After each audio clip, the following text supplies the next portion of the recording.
এবার রাশিয়ার ভূখণ্ডে সরাসরি হামলা করার জন্য যুক্তরাষ্ট্রের তৈরি অস্ত্র ব্যবহারের অনুমতি পেল ইউক্রেন। এর মাধ্যমে রাশিয়া ইউক্রেন যুদ্ধের মোড় নতুন করে ঘুরে যেতে পারে বলে মনে করছেন বিশ্লেষকরা।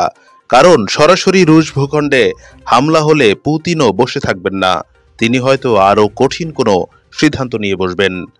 4 জন মার্কিন কর্মকর্তাদের বরাত দিয়ে এক প্রতিবেদনে বার্তা সংস্থা রয়টার্স জানিয়েছে, যুক্তরাষ্ট্রের তৈরি অস্ত্র দিয়ে রাশিয়ার অভ্যন্তরে হামলা চালানোর জন্য ইউক্রেনকে গোপনে অনুমতি দিয়েছেন মার্কিন প্রেসিডেন্ট জো বাইডেন। প্রতিবেদনে বলা হয়েছে, প্রেসিডেন্ট জো বাইডেন কিয়েভকে উত্তর পূর্ব ইউক্রেনের খার্কিভের কাছে রুশ সীমান্ত এলাকায় হামলা চালানোর অনুমতি দিয়েছেন। এই সিদ্ধান্তের মাধ্যমে ইউক্রেন রাশিয়া যুদ্ধ নিয়ে নিজ অবস্থান থেকে সরে এসেছেন বাইডেন। এর আগে একাধিকবার মার্কিন অস্ত্র দিয়ে রাশিয়ায় হামলা চালানোর কথা অস্বীকার করেছেন মার্কিন প্রেসিডেন্ট। এক মার্কিন কর্মকর্তা জানান, প্রেসিডেন্ট বাইডেন সম্প্রতি তার দলকে নির্দেশ দিয়েছেন যে ইউক্রেন যেন খার্কিভ অঞ্চলে পাল্টা আঘাত করার জন্য মার্কিন সরবরাহকৃত অস্ত্র ব্যবহার করতে সক্ষম হয়।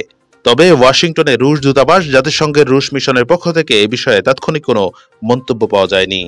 ইউক্রেন যাতে পশ্চিমা অস্ত্র ব্যবহার করে রাশিয়ার অভ্যন্তরে হামলা করতে পারে সেজন্য মার্কিন যুক্তরাষ্ট্রের প্রতি আহ্বান জানিয়ে আসছিল সামরিক জোট ন্যাটো। সম্প্রতি যুক্তরাষ্ট্রের প্রতিরক্ষা দফতর পেন্টাগন জানায়, রাশিয়ায় মার্কিন অস্ত্র দিয়ে হামলার বিষয়ে যুক্তরাষ্ট্রের অবস্থান পরিবর্তিত হয়নি।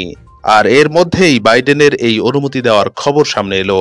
অবশ্য এই ধরনের অনুমতি চলমান সংঘর্ষের মাত্রাকে আরও বাড়িয়ে তুলতে পারে বলে এমন উদ্বেগ সত্ত্বেও বেশ কয়েকজন ইউরোপীয় নেতা সম্প্রতি এই ধরনের অস্ত্রের ব্যবহারে বিধিনিষেধ শিথিল করার আহ্বান জানিয়েছে।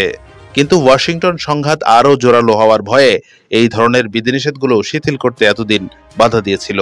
মূলত রাশিয়াকে মোকাবেলায় ইউক্রেনকে বেশিরভাগ অস্ত্র যুক্তরাষ্ট্রই সরবরাহ করে থাকে, কিন্তু তা দিয়ে রুশ ভূখণ্ডে সরাসরি হামলা করতে পারত না ইউক্রেন।